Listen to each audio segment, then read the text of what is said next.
7 खबर सबसे हटके।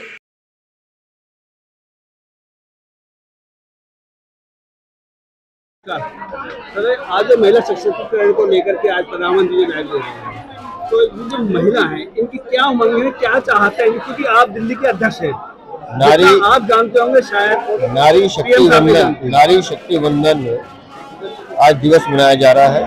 8 मार्च को महिला दिवस है और माननीय प्रधानमंत्री जी के नेतृत्व में पिछले 10 सालों में नारी शक्ति को बढ़ाने के, उनको सशक्त करने के कई कार्यक्रम चले हैं।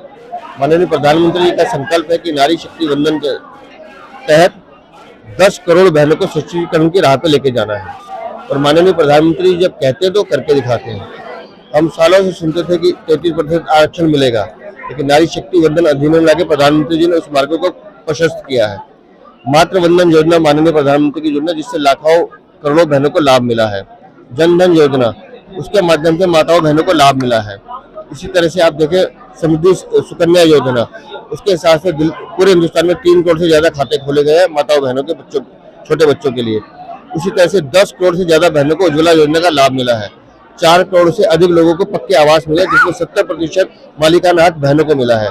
देश में 2014-15 में महिला अफसर आर्म फोर्सेज में सिर्फ 3000 थी, जिनकी संख्या 8-10 हजार से ज्यादा है।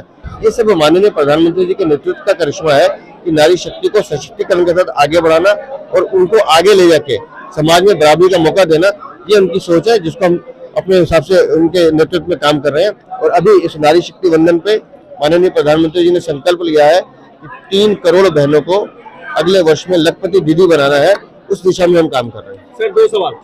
पहला, केजरीवाल जी ने दिल्ली की जनता के महिलाओं के लिए 1000 रुपए का ऐलान कर दिया है। तो आप कहाँ खड़े हैं? मैं आपको बताता हूँ। केजरीवाल की घोषणा चुनावी घोषणा है। आज आपने उनके मंत्री का बयान पढ़ा हो तो कह रही है कि अक्टूबर के बाद शुरू होगा। घोषणा क्यों आज की? फिर आपके पास बजट का प्रावधान नहीं है। पिछले 7 साल से सीनियर सिटीजन को पेंशन नहीं मिल रही, आप उनको पैसा नहीं दे रहे, तो ये पैसा कहाँ से लाएंगे? एडमिनिस्ट्रेटर अप्रूवल आपने ली नहीं है, आप यूनियन टेरिटरी में रहते हैं, आप स्वतंत्र मुख्यमंत्री नहीं है, तो सिर्फ महिलाओं को, बहनों को बरगलाने का काम अरविंद केजरीवाल करते हैं। आप उनसे पूछे ना कि पिछले 9 सालों में उन्होंने क्या योजना की है। दिल्ली में आज पीने का पानी नहीं है, जल बोर्ड भ्रष्टाचार का अड्डा बन गया है। उन्होंने दिया है तो बहनों को एक बोतल के साथ दूसरी बोतल फ्री पकड़ाने का काम किया, जिससे उनके पति उनके साथ मारपीट करे। दिल्ली में मुख्यमंत्री अरविंद केजरीवाल भ्रष्टाचार में डूबे, सिर्फ घोटाला, भ्रष्टाचार, झूठ, ये उनकी नीयत है। सर, बीते दिन एबीवीपी स्टूडेंट्स ने पूरे देश में प्रदर्शन कर ममता बनर्जी के खिलाफ प्रदर्शन किया यौन उत्पीड़न को लेकर के, तो वहाँ के लिए आप क्या कहना चाहेंगे? देखिए, महिला सशक्तिकरण, मैं बता रहा हूँ ना, महिला मुख्यमंत्री है ममता बनर्जी, उनको ये समझ में आना चाहिए कि महिला की पीड़ा क्या होती है। मुझे अफसोस इस बात का है कि एक महिला मुख्यमंत्री की नाक के नीचे शाहजहां शेख जैसे आदमी इस तरह के दुष्कर्म करते रहे हैं।